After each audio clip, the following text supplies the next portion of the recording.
Өнөөдрийн хичээлээр термохимийн үндсэн ойлголтыг авч үзье. Мегмар Сүрэн багш нэнэ. За энэхүү агуулгын хүрээнд химийн термодинамикийг судлах зүйл, за химийн урвалын дулааныг яаж илэрхийлэх вэ?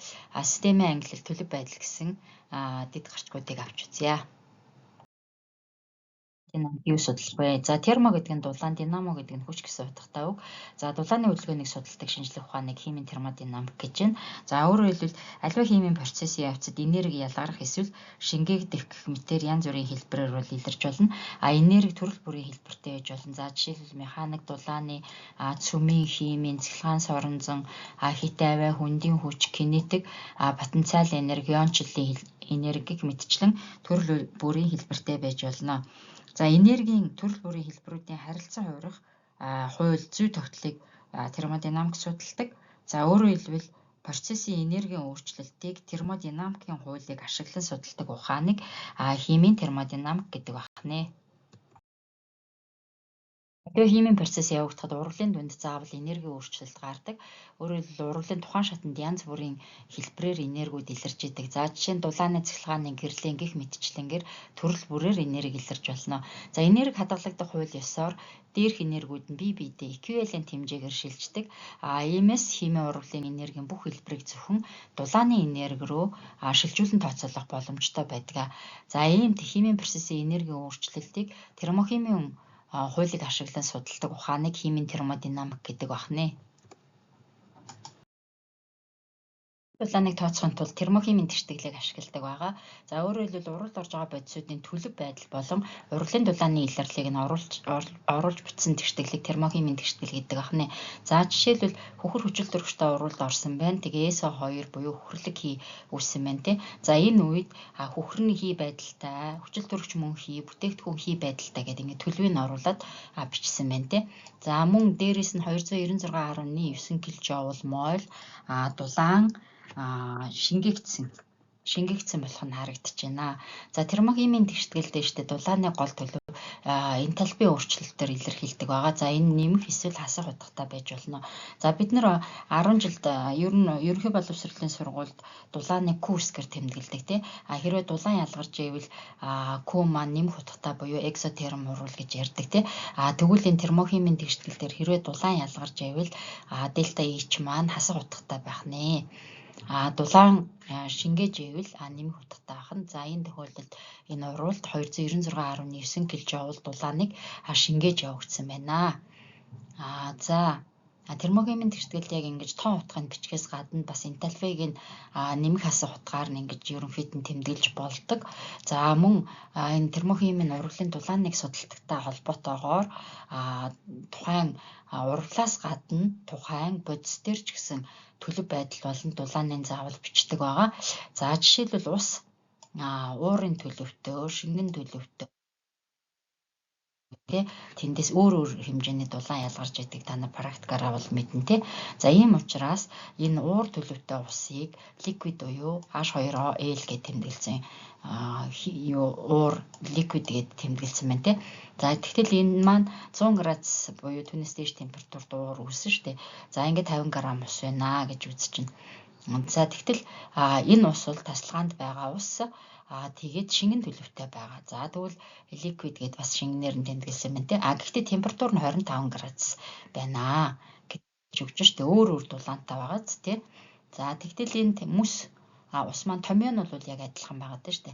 H2O гэхдээ хатуу төлөвтэй солид гэд тэмдэглэсэн байна тий. За энэний температур нь 1 градус байна. Ингээд энэ ус хэдийгээр химийн тэмдэг нь H2O гэсэн томьёотой боловч төлөв байдлаас хамаарат температурууд нь өөр байгаа учраас термохимийн тэртгэл ер нь термохимийн процессын үед тухайн бодисуудын төлөвийг болон дулааныг нь тэмдэглэдэг байгаа.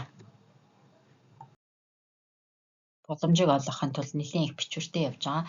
За системийн ангилал, төлөв байдал. За химийн термодинамикт юм ус үзэгдлийг судлахдаа системийг судалгааны объект болгож үздэг байгаа. За систем гэдэг нь хүрээлэн байгаа орчинтойгоо тодорхой хилцаагаар тусгаарлагдсан аливаа бодис буюу биетийг эсвэл харилцан үйлчилж буй хэдэн бодис буюу биетийн нийлбэрийг систем гэдэг байгаа.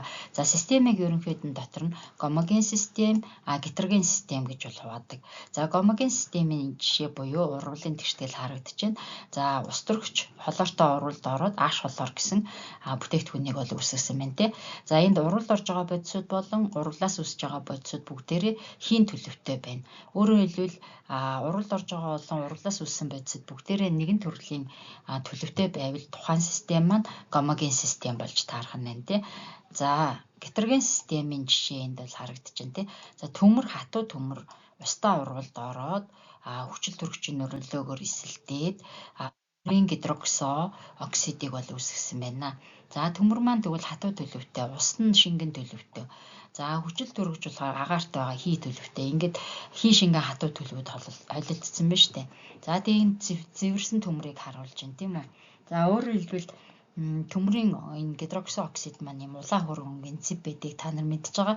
За энэ нь хатуу төлөвтэй байдаг. Ингээд урал орж байгаа болоо уралаас үүсэж байгаа тэр бодисуудын төлөв байдал нэг юм өөр байвал тухайн системийг гетероген систем гэдэг байна. Төлөв байдлаар нь ангилж үзэхээс гадна гадаад орчинтойгоо хэрхэн харилцан үйлчилж байгаагаас нь хамааруулаад тусгаарлагдсан систем, хаалттай систем, нээлттэй систем гэж ангилдаг байгаа. За жишээлбэл тухайн систем бодис болон энергийн солилцоо явагдахгүй байвал тусгаарлагдсан систем байдаг. За энд нэг реактор байна тийм ээ. За тэгвэл энэ реактор нь бол гадагшаа энерги бол алдахгүй. Тэгээд химийн урвал зөвхөн дотроо явагдана. Бодисын солилцоо бас явагдахгүй тохиолдолд энэ хөө реактор маань тусгаарлагдсан систем болж таарах нэ. За хаалттай систем. Энэ тохиолдолд бол энергийн солилцоо явагдана. Харин бодисын солилцоо явагдахгүй байвал тухайн системийг хаалттай систем гэнэ. За жишээлбэл энэ нэг колб байна тийм ээ. Энэ колбонд давсны хүчил буюу шингэн уусмал аш холоорыг хийсэн байна шүү дээ. За тэгээ колбыг битүүмжлээд энд нь болохоор нэг поршнтой хэсэг бол байрлаж байна тийм. За энэ хүү колб руу энэ талаас нь металл цайрыг хийж өглөө. Цайр давсны хүчилтэй урвалд ороод цайрын холоорыг үүсгэхээс гадна ус төрөгчийн хий ялгаруулах нь. За энэ хүү ялгарсан ус төрөгчийн хийг хоолоогоор дамжаад поршинг түлхэх нь. За ингээ поршинг түлхнэ гэдэг чинь зөвхөн ажил хийж байна. Поршингийн шилжилт дээр ажил хийж байна. Тэгэхээр системд энергийн солилцоо бол явагдаж байна. Харин эндээс бодис бол гадагшаа алдагдаагүй учраас энэ нь хаалттай систем болж таарах нэ. За нээлттэй систем гэдэг нь энергийн солилцоо, бодисын солилцоо аль нь явагддаг системийг нээлттэй систем гэдэг. За жишээлбэл энэ тигэл дээр ямар нэгэн бодисыг урвалд оруулж байна тий. За тэгтэл энэ халуун энерги бол гадагшаа цацагдж байна. Дээрээс нь бодис бол гадагшаа цацагдж байна. За энэ маань тэгэхээр бас нээлттэй систем болох нэ. Гэж хэлэхэд химийн урвалын үед илрэх төрөл бүрийн энергийн хэлбэрийг зөвхөн дулаан руу шилжүүлэн тооцоолдог термодинамикийн салбарыг химийн термодинамик гэж бол үзэж байна тийм үү. За мөн химийн урвалын тэгштгэл тухайн бодисын төлөв байдал дулааныг нь оруулан бичсэн тэгштгэлийг термохимийн тэгштгэл гэдэг байна тийм. За мөн системийг нээлттэй хаалттай тусгаарлагдсан гэж ангилсан гэдэг талаар ярилцлаа шүү дээ. За дараах асуултуудын талаар хоорондоо ярилцаарай. За нэгдүгürt нь термохимийн тэгштгэл гэж юу вэ? Энэ дээр дахиад өөр нэг жишээнүүд олоорой. За дараа нь системийг төлөөр нь хэд ангилж ийсэн бэ? За тэр нь бодит амьдрал дээр нээлттэй хаалттай тусгаарлагдсан системийг жишээ болгон хоорондоо ярилцаарай. Анхаарал хандуулсанд баярлалаа. Холбогдох утас 9813 33 11.